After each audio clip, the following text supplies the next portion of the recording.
새벽의 공기가 아직 차갑게 남아있는 시간입니다. 모두가 잠든 시간, 어떤 이들은 하루를 시작하기 위해 조용히 책을 펼칩니다. 저는 이 시간을 코어 낭독의 시간이라고 부릅니다. 소리로 책을 읽으며 나의 중심을 다시 만나는 시간. 이번 코어 낭독에서 함께 읽을 책은 나는 왜 너가 아니고 나인가? 이 책에는 아메리카 원주민들의 말과 그들의 삶의 철학이 담겨 있습니다. 자연과 인간, 그리고 모든 생명이 서로 연결되어 있다는 오래된 지혜. 인디언의 혼을 갖고 태어나라는 문장으로 시작하는 서문은 바람이 자유롭게 불고 햇빛이 가로막을 것이 없는 넓은 평원에서 시작되는 이야기입니다. 잠시 숨을 고르고 천천히 들어보세요. 어쩌면 우리가 잊고 살던 어떤 감각이 다시 깨어날지도 모르니까요. 개정판 서문. 우리는 모두 연결되어 있다. 치페와족으로도 불리는 오지부에 혹은 오지부와족은 지금의 미국 미네소타주와 노스다코타주, 몬테나주를 포함한 오데오 유역에서 살았다. 여러 지파로 나뉘어 터틀 산맥을 따라 사냥을 하다가 여름에는 강과 호수 일대에 천막을 치고 물고기를 잡았다. 한 곳에 정착해 나무 껍질을 엮어 오두막을 짓고 옥수수를 재배하기도 했다. 현재는 미국과 캐나다에서 체로키족과 나바호족 다음으로 규모가 큰 아메리카 원주민 부족 중 하나이다. 여러 섬이 있지만 오지부에라는 이름은 주름 잡힐 때까지 굶는 사람들이라는 뜻을 담고 있다. 가죽 목화신을 만들 때 방수 기능을 강화하기 위해 모닥불 연기를 오래 쬐어 건조 처리한 데서 유래한 이름으로 여겨진다. 그러나 그들 자신은 스스로를 야생의 사람들이라는 뜻의 아니시나베라고 불렀다. 오지부의족은 우리가 아메리카 원주민을 생각할 때 떠올리게 되는 몇 가지 요소와 관계가 깊다. 철도 건설에 방해가 된다는 이유로 혹은 사냥 취미로 백인들에 의해 어마어마한 숫자가 죽임을 당한 들소가 이들 삶의 기초였다. 또한 몸과 영혼의 정화의식에 사용한 땀천막이 평원부족인 이들의 전통에서 시작되었다. 버드나무 가지를 둥글게 구부려 구슬과 깃털을 달고 실로 그물을 엮은 주술장식 꿈을 잡는 거미줄, 드림캐쳐도 이 부족의 전설에 등장하는 아시비카시라는 거미 여인이 부족민을 보호하기 위해 처음 만든 것이다. 땅에 4개의 방향을 표시하는 돌들을 우리의 육판처럼 배열한 신성한 원 역시 이들의 종교의식에서 유래한 것이다. 아메리카 원주민들이 자랑하는 자작나무 껍질 공예품도 오지부의족이 원조였다. 마른 세이지 풀을 태운 연기로 신체와 장소를 정화하는 의식도 이들의 문화에서 시작되었다. 그리고 민속학에서 사용하는 토템이라는 용어도 본래는 오지부에어의 도뎀에서 가져온 것으로 특정한 동식물이 집단의 조상이나 개인과 혈연 관계가 있어서 그것들이 자신을 보호해준다고 여긴 부족의 믿음과 관계가 있다. 이 용어를 처음 소개한 영국인 모피상인 존 롱은 다음의 일화를 기록으로 남겼다. 부족의 한 남자는 곰을 자신의 토템으로 삼았는데 꿈에서 계시를 받고 사냥을 떠났다가 실수로 곰을 죽이고 말았다. 그는 만물을 주재하는 위대한 영의 노여움을 사고 도망쳐왔다. 오는 도중에 다른 곰을 만나 왜 토템을 죽였냐고 추궁받자 남자는 곰을 죽인 것을 뉘우치며 순전한 실수였다고 해명하고 가까스로 용서를 받았다. 남자는 존 롱에게 탄식하며 말했다. 내 신앙이 사라졌다. 나의 토템이 화가 났다. 다시는 사냥을 할 수 없게 되었다. 또한 우리가 비전 퀘스트, 인생의 꿈을 찾는 추구 여행이라고 부르는 의식을 오즈부의족은 실천했다. 혼자 산 정상이나 밀림 속으로 여행을 떠나 대자연의 절대 세계와 마주하는 일종의 통과 의례인 이 전통의식을 통해 부족의 아이들은 인생의 의미를 묻고 계시로서 그 답을 들어 성인이 될 수 있었다. 이 모든 요소들 중에서도 오즈부의족이 가장 강하게 가진 생각은 만물이 서로 연결되어 있다는 것이었다. 그들은 자연 속 만물을 관찰함으로써 그리고 부족 어른들의 가르침을 통해 그 생각을 생활 속에서 실천했다. 동식물과 타인, 나아가 다른 부족을 대하는 마음 자세가 그 근본 사상에서 출발했다. 그리고 그 사상은 아메리카 대륙 전역의 모든 원주민이 공유한 것이었다.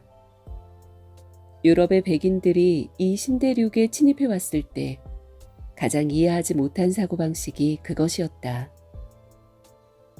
얼굴 흰 사람들이 왔을 때 원주민들은 그 사고방식에 따라 그들을 받아들이고 가진 것을 나눠주어 생존할 수 있도록 도왔다. 하지만 침입자들은 내가 살아남기 위해서는 너를 제거해야 한다는 생각이 지배적이었으며 이 생각이 원주민들 대부분을 말살시키는 결과를 낳았다. 오지부의족에게는 다음의 창조설화가 전해진다. 동물과 식물, 인간 등 세상 만물을 하나씩 창조한 뒤 신은 마지막 고민에 빠졌다. 각각의 훌륭한 존재를 만들어 놓긴 했으나 그 모두를 하나로 연결하는 것이 필요했다. 그렇지 않으면 저마다 잘나고 훌륭한 존재들이 서로를 파괴할 가능성이 크기 때문이었다. 방법을 궁리하고 있는 신 앞에 거미 한 마리가 나타나 자신이 돕겠다고 말했다.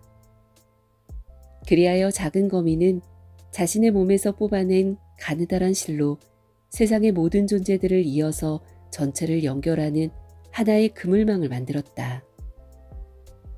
그럼으로써 모든 창조물이 보이지 않는 그물망 속에서 하나로 연결될 수 있었다.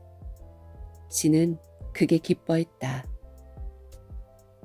이번에 새롭게 출간하는 이 책은 수만 년 전부터 거북이 섬이라는 이름으로 불린 북미 대륙의 터전을 잡고 살아온 수많은 원주민 부족의 삶과 문화에 대한 이야기이며 총과 병균과 종교를 앞세우고 쳐들어온 백인들에게 터전을 빼앗기고 물러가면서 그들이 남긴 연설물들을 모은 것이다. 단순하면서 호소력 강한 아메리카 원주민 역사에 길이 남은 이 명연설물들은 오만한 백인 문명의 허구뿐 아니라 오늘을 사는 우리의 삶과 정신세계까지도 날카롭게 지적하고 있다. 그리고 인디언적인 사고관을 가진 사람과 비인디언적인 사고관을 가진 사람 중에서 우리 자신은 어느 쪽에 속하는지 돌아보게 한다. 수카미시족의 시애틀 추장에서부터 다코타족의 붉은 새에 이르기까지 부족과 언어가 달라도 아메리카 원주민들이 한결같이 하는 말은 이것이다. 우리 모두는 연결되어 있다. 별을 흔들지 않고서는 꽃을 꺾을 수 없다. 2017년 여름 류시화. 인디언의 혼을 갖고 태어나. 바람이 자유롭게 불고 햇빛을 가로막을 것이 아무것도 없는 드넓은 평원에서 나는 태어났다. 들소 가죽으로 만든 인디언 천막이 나의 집이었다. 첫 숨을 들이쉬는 그 순간부터 마지막 숨을 내쉬는 순간까지 우리 인디언은 자연과 하나 된 삶을 살았다. 우리는 대지의 일부분이며 대지는 우리의 일부분이었다. 천막을 열고 밖으로 나가면 언제나 신비가 우리를 맞이했다. 세상은 경이로 넘치고 대지 전체가 곧 학교이며 교회였다. 우리의 삶 속에는 단 하나의 의무만이 있었다. 그것은 기도의 의무였다. 기도는 눈에 보이지 않는 영원한 존재를 날마다 새롭게 느끼기 위한 방법이었다. 아침마다 우리는 물가로 나가 몸을 정결하게 씻고 떠오르는 태양 앞에 마주섰다. 새롭고 부드러운 대지, 그 위대한 침묵 앞에 홀로 서 있었다. 우리 얼굴 붉은 사람들에게 종교는 홀로 있음과 침묵 속에서 이루어지는 신성한 것이었다.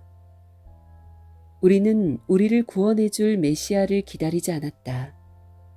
우리에게는 구세주가 필요 없었다. 이 대지 위에서 우리는 언제나 행복했다.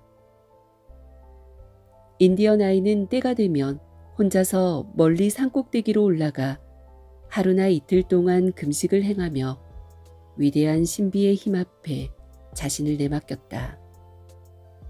모든 생명을 에워싼 위대한 신비를 사랑하고 자연을 사랑하고 사람과 대지를 사랑하는데 삶의 근본이 있음을 우리는 배웠다. 삶에서 우리는 다른 것을 추구하지 않았다. 물질이나 소유는 우리가 쫓는 것이 아니었다. 이 대지가 조상으로부터 물려받은 것이 아니라 우리의 다음 세대들에게서 잠시 빌린 것임을 우리는 잊지 않았다. 그래서 그것을 소중히 다뤄 다음 세대에게 돌려줘야 한다는 것을. 우리는 자연을 완성된 아름다움으로 여겼으며 그것을 파괴하는 것을 신에 대한 모독이라고 생각했다. 그 대신 우리는 늘 고마움을 전하며 살았다.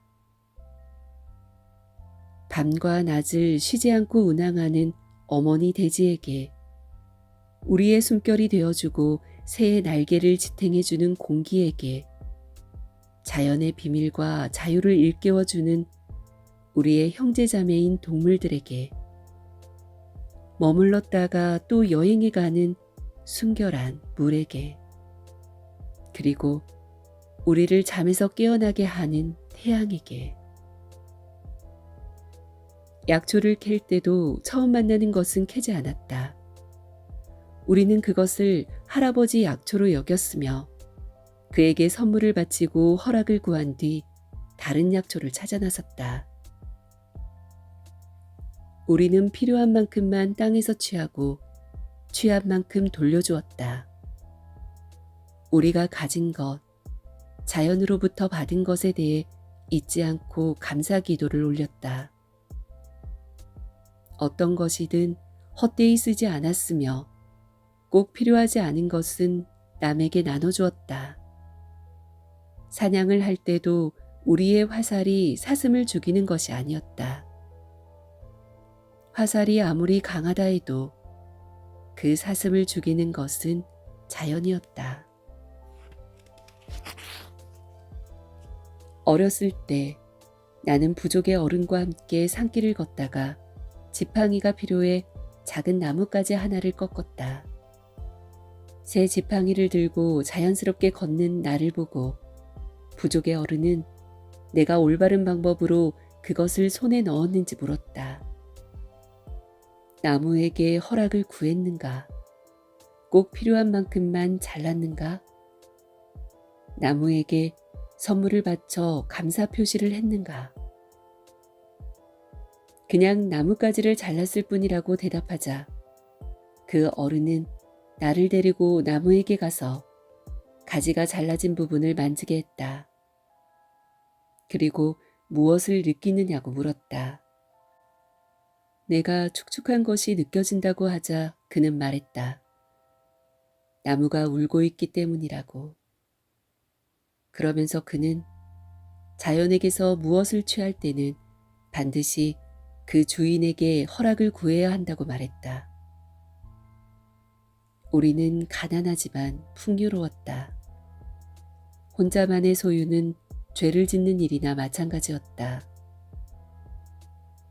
문명인을 자처하는 얼굴 흰 사람들이 몰려왔을 때 우리는 그들에게 먹을 것을 베풀고 농사지을 땅을 내주었다.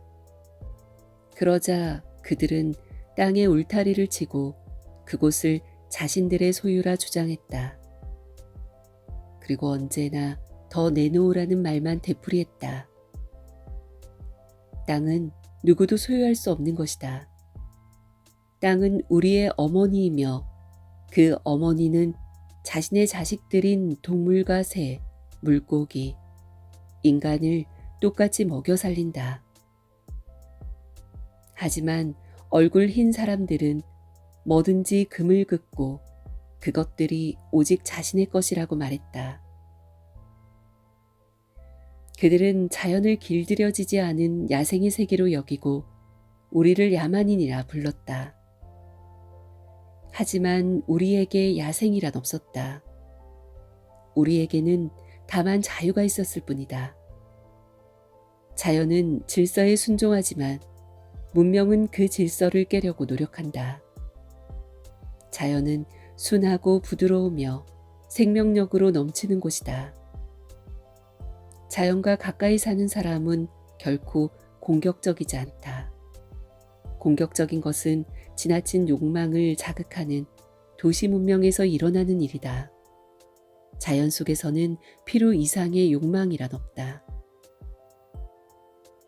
우리 인디언은 위대한 신비가 만들어 놓은 대로 세상의 것에 만족하고 손대지 않았다. 하지만 얼굴 흰 자들은 달랐다. 그들은 자신들의 마음에 들지 않으면 강이나 산을 마구 바꿔버리기 시작했다. 그들은 그것을 창조라고 부르지만 우리의 눈에는 철없는 파괴로 보일 뿐이었다. 무엇보다 우리는 문자가 아니라 가슴에서 나오는 말을 더 신뢰했다. 어린 시절부터 우리는 사람들 앞에서 연설하는 법을 배웠다. 그것은 부족회의에서 혹은 다른 부족과의 대화에서, 종교적인 의식에서, 대대로 전해져 오는 설화와 전설을 이야기하는 자리에서, 또한 전투를 독려할 때도 유감없이 발휘되었다. 얼굴 흰 사람들과 조약을 맺는 자리에서도 우리는 가슴에 담긴 말을 곧바로 말할 줄 알았다. 우리는 본질을 피해 말을 빙빙 돌리는 것을 매우 싫어했으며 얼굴 흰 사람들의 그런 태도를 이해할 수 없었다. 문명은 밀물과 같은 것이고 자연에 기대어 살던 우리 얼굴 붉은 사람들은 썰물처럼 뒷걸음질 쳐야만 했다. 자유로이 대지를 여행하던 인디언들은 좁은 울타리에 갇히거나 어둠 속으로 사라져야 했다. 하지만 언제까지나 우리의 혼은 이 대지와 하나가 되어 살아있을 것이다. 우리가 그토록 사랑한 생명 가진 모든 것들과 함께 언제나 이곳에 남아있을 것이다. 2003년 여름 류시화.